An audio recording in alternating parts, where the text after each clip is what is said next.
Alors, j'ai appris ma qualification aux Jeux Olympiques de Paris 2024 au mois d'avril à l'issue du championnat du monde qui s'est déroulé à Lanzarote où nous avons été couronnés champions du monde avec mon coéquipier Erwan Fischer. Alors moi j'ai appris ma qualification, on avait certains modes de qualification. J'ai obtenu le quota pendant les championnats d'Europe où j'ai terminé deuxième, donc c'était le seul quota qui restait à ce moment-là. Et dans l'année j'ai aussi fait une finale, donc ce qui a validé en fait mon ticket pour les Jeux. J'ai été qualifiée avec Sarah fin mars après les championnats du monde. On a eu une attente assez longue, pratiquement 3 semaines d'attente et vu que c'était pas si clair dans les résultats, ça a été un peu dur. On est passé par toutes les émotions et puis fin mars, ça a été un peu le soulagement de savoir qu'ils nous avaient choisis et de nous laisser notre chance pour aller vivre le rêve olympique. J'ai beaucoup d'émotions qui sont passées chez moi lors de l'annonce de cette sélection parce que c'est un rêve de gosse de participer aux Jeux Olympiques. Et qui plus est, avoir la chance quand même de les faire en France, c'est quelque chose d'exceptionnel. Il y a un gros engouement autour de cet événement. Donc je suis très content de pouvoir faire les Jeux Olympiques et mes premiers Jeux Olympiques en France.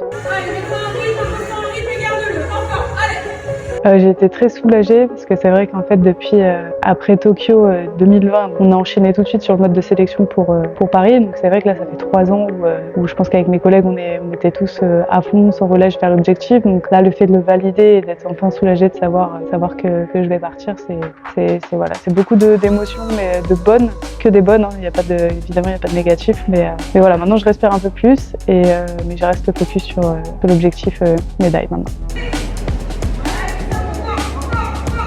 L'annonce de la sélection, ça a été assez différent par rapport à ce que j'ai déjà vécu. En fait, on nous a beaucoup rassurés sur le fait qu'on n'avait pas volé notre sélection, qu'ils nous avaient choisis parce qu'ils pensaient vraiment qu'on pouvait faire quelque chose et qu'on n'était pas sélectionné juste par mon palmarès passé ou quoi. Donc voilà, c'est pas la sélection rêvée, mais par contre, voilà, elle est dans la poche et maintenant il faut passer à l'action.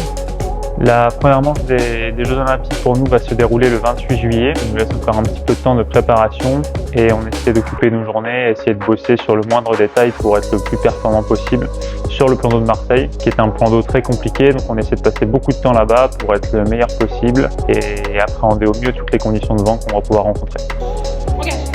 Voilà, très bien, Sarah. Et puis beaucoup de stages entre Marseille sur la navigation, retour à La Rochelle une semaine pour la préparation physique, Marseille, La Rochelle, Marseille, La Rochelle, Marseille, La Rochelle. Et là, on va partir sur le dernier stage pour Marseille.